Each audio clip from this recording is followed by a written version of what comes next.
다시 일반부 금상을 수상한 또 한 명의 주인공을 소개해드립니다. 앞서 소개해드린 안용진 씨의 UCC가 뮤직비디오형이라면 이번에는 다큐멘터리형인데요.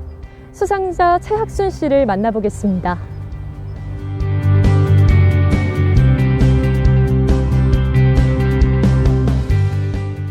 네, 울산에 정말 다양한 보물들이 있잖아요. 그 중에서도 UCC 주제로 조선 최초의 통신사라는 이해 선생님을 선택한 이유가 있으실 것 같아요. 저희가 일반적으로 아는 외솔 최연배 선생이나 박상진 의사 같은 경우에는 굉장히 시민들이 많이 안다고 생각을 해요. 그런데 이해 선생을 이제 아냐고 이제 물어보면 사실 시민 절반 이상이 모를 것 같다는 생각에 이렇게 그를 재조명하기 위해서 이렇게 제작을 하게 됐습니다.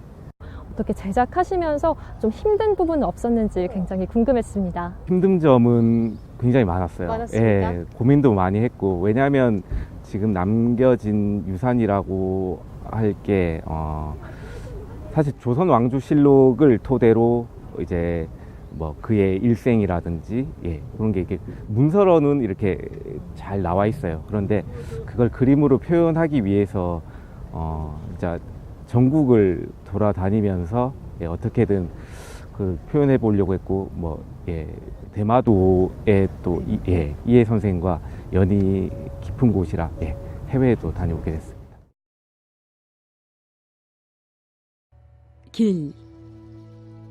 길이란 흔히 사람이나 동물, 그리고 바퀴 달린 차들이 지나갈 수 있게 만든 일정 너비의 공간을 뜻한다.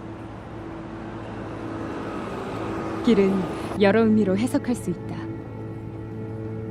경제적으론 실크로드와 같이 상품과 문명을 공간 이동시키는 수단이고, 외교적으론 나라 간 갈등과 대립구도를 봉합하고 화해와 협력으로 가는 순간들의 연장선상이다. 길은 시간이 흐르면서 모습과 형태가 변한다. 함월산을 관통하며 시원스레 뚫린 이 길도 필시 울퉁불퉁하고 가파른 산길이었으리라. 장구한 세월을 거치는 동안 저마다 품고 있는 길에 대한 기억은 그래서 제각각이다. 600년 전 조선시대, 콘크리트가 아닌 흙길이었을 이 길을 특별하게 걸었을 한 사람이 있다. 그에게 이 길은 기회일지 위험일지 모르는 기나긴 누정의 일부분이었다. 또한 나라의 명운이 걸린 일생일대의 대업을 이룩하기 위해 반드시 거쳐야 했던 관문이었다. 조선의 국서를 품고 한양을 떠나 충주 영천을 지나고 이곳을 거쳐 바다 넘어 일본으로 향하니가 바로 조선 최초의 통신사 충숙공 이해가 품고 있었을 이 길에 대한 기억이다.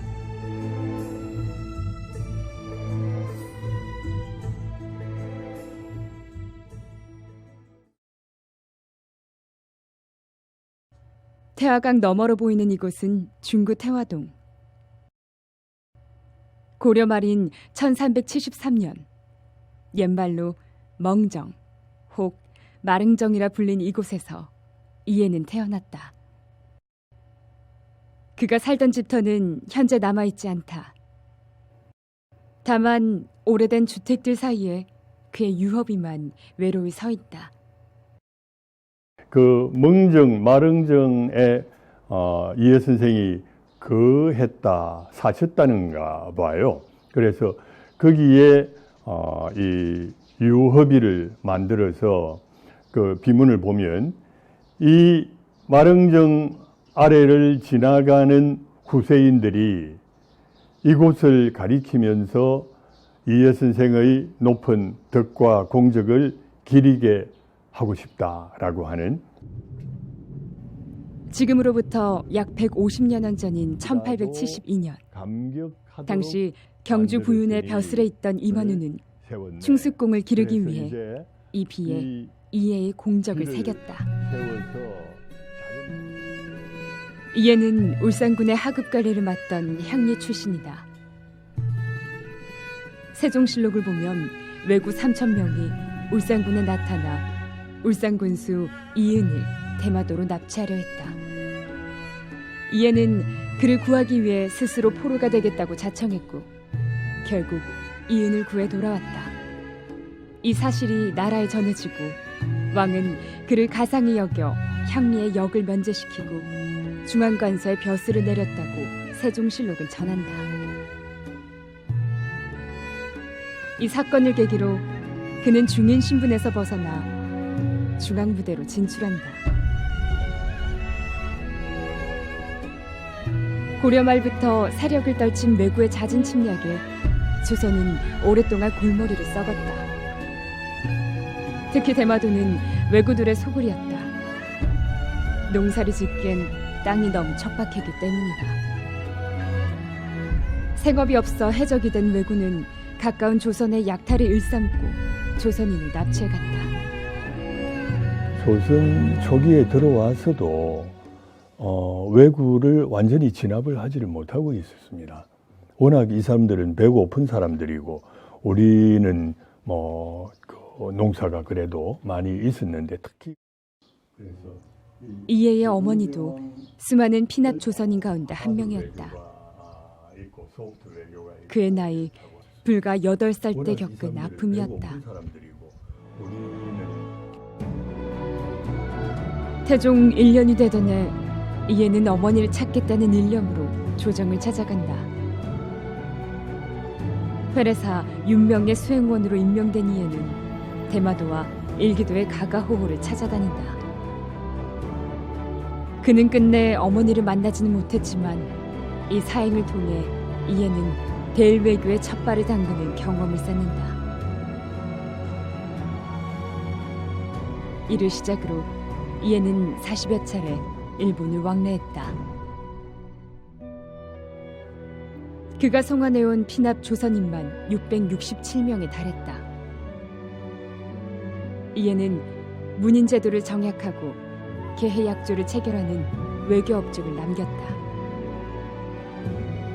즉 문인제도를 통해 오늘날의 입국비자를 제도화하고 개해약조를 통해 대마도주에게 내왕을 허락한 무역선, 이른바 세견선을 매년 50척으로 정하고 조선 조정이 대마도주에게 내려주던 쌀과 콩을 매년 200석으로 정했다. 경제적인 이익을 줄 터이니 도주가 책임지고 왜구를 막아라 이렇게 하니까 어떻게 보면 이 제2가 되는 거죠. 오랑캐의 힘을 빌어서 오랑캐를 막는. 개해약조 이후 조선에 오는 일본인들의 도항 횟수나 세견선 수, 교역량을 조선이 직접 통제할 수 있게 된 것이다. 이의 나이 71살 때이므로 그로부터 임란까지 150년간 조선과 일본은 평화와 공존의 시기를 맞게 된다. 죽을 때까지 대일외교의 전면에 나섰던 이해는 조선 유일의 전문 외교관이다. 누구보다 일본을 잘 알았고 나라에 헌신했기에 이를 알아본 조선의 왕들은 그를 아끼고 신뢰했다. 특히 세종대왕이 그러했다. 일본을 모르는 사람을 보낼 수 없어서 이에 그대를 명하여 보내는 것이니 귀찮다 생각하지 말라. 다만 신이 늙었다 하여 보내시지 않을까 두렵습니다. 신이 성상의 은혜를 지나치게 입었으므로 죽고 사는 것은 염려하지 않습니다. 세종 내각을 꾸리면 외교부 장관은 두말할 필요 없이 충수공 이해 선생이다라고 생각을 해요. 11번이나 직접 만나서 대화하고 일본에 대한 얘기를 듣고 또 어떻게 외교의 원칙이 무엇인지 단순하게 보고하는 차원을 넘어서 이분이 그 경험했던 거, 쌓아왔던 것을 토대로 외교 철학을 얘기를 해요. 유명한 국가 대의로 설득하고 어떤 그 생애를 이롭게 하면 다 감복한다, 성심으로 감복한다. 그런 것은 그냥 나올 수 있는 게 아니고 오랫동안 그 외교 분야에서 또 대외 관계를 한 사람의 철학이거든요. 그래서 바로 그걸 받아들인 것도 보면 핵심적인 외교 인물의 오른팔이다라고 할 수 있을 것 같습니다. 대한해협을 건너 도착한 이곳은 대마도 북쪽의 히타카츠항. 대마도는 이에이 제2의 고향이라 해도 무방할 만큼 무척이나 각별한 곳이다. 큐슈 지방 혹은 당시 일본의 수도였던 교토에 파견된 때에도 대마도는 거쳐야 했다. 군수를 따라 대마도 왜구에게 포로로 잡혀간 사건을 시작으로 통신사로서의 마지막 사행에 이르기까지 대마도에서 보낸 삶이 무척이나 길다.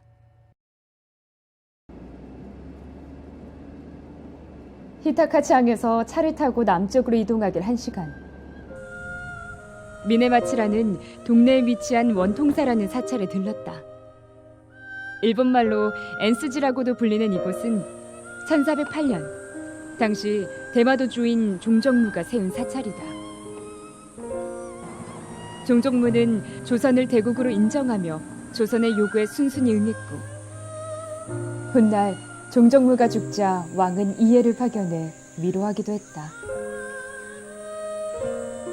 지난 2005년 이곳 원통사에는 이해의 공적비가 세워졌다.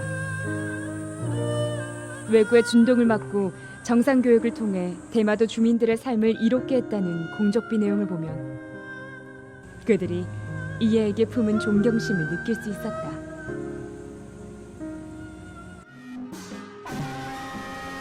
일본의 경제무역 제재로 인해 악화된 한일 관계 속에서도 이곳 이즈하라항에는 아리랑 맛지리가 열렸다.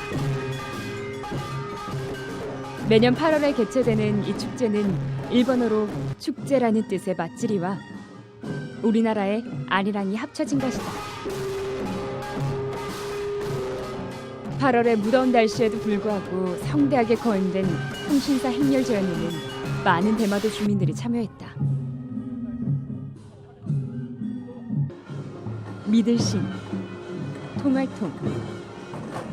믿음으로써 통한다는 의미의 통신사는 정사와 부사, 종사관을 필두로 각계각층의 다양한 인물들이 참여했다. 조선 초기 100여 명으로 구성되었던 통신사 일행은 조선 후기에는 500명으로 늘어났다. 1428년에 최초의 통신사가 파견되었고 충숙공 이해는 부사의 역할을 담당했다. 정사 박서생과 부사 이해는 이곳 대마도를 거쳐 왕을 대신해 일본 국왕을 만났다. 일본인들은 양국의 국서를 교환하기 전까지 조선에서 온 통신사 일행을 예를 갖춰 대접했다. 이번 통신사 재연 행렬은 우여곡절이 많은 지금의 한일 관계에 남다른 의미를 가진다. 지금 한일 관계가 굉장히 악화가 되어 있지만 조선 통신사 기록 유산을 유네스코에 공동 등재한 이 정신은 한일 간의 갈등의 파고가 높을수록 오히려 이 평화의 메시지를 더 강하게 가야 된다고 생각합니다. 그런 점에서 내년에는 오히려 올해 이런 시련이 더 단단한 한일 간의 그 관계를 만들어가는 계기가 될 수도 있으리라고 믿습니다. 300년의 역사를 품은 이곳 석계서원. 오늘은 유독 반가운 손님이 찾았다. 일본의 고등학교 교사와 대학생들로서 2박 3일간의 짧은 일정 속에 이해의 발자취를 둘러보기 위해 이곳에 들렀다. 서원 주변을 한참 둘러보던 한 일본 대학생은 최근 악화된 한일 관계 속에서 이해를 떠올렸다. こういうルートを回るっていうのは知ってたんですけど、どういう人なのかなっていうのは知らなかったんですけど、こういう日本と関係がある李鋭先生のお話を聞くことができて、まあなんていうんだろうな、韓国と日本のつながりっていうのが昔からずっと続いてきたんだなっていうのを今感じました。 석계서원과 더불어 충숙공 이해를 배양하고자 건립된 이곳 용면서원에도 이해의 혼이 서려 있다. 과거 울산의 유림들은 그의 공적을 높이 평가해 이해의 정신을 이어나갔다. 정성과 신뢰를 바탕으로 주변국의 실용 외교를 펼친 이해의 외교 철학은 지금의 현대사에서는 꽤나 보기 힘들다.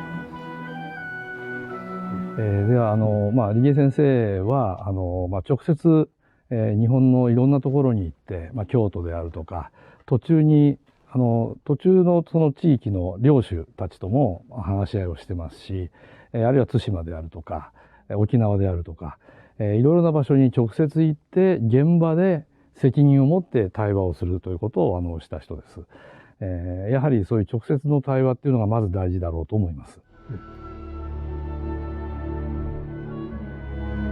우리는 더 나은 미래를 만들기 위해 역사를 배우고 역사는 우리가 올바른 길을 가기 위해 인도해준다.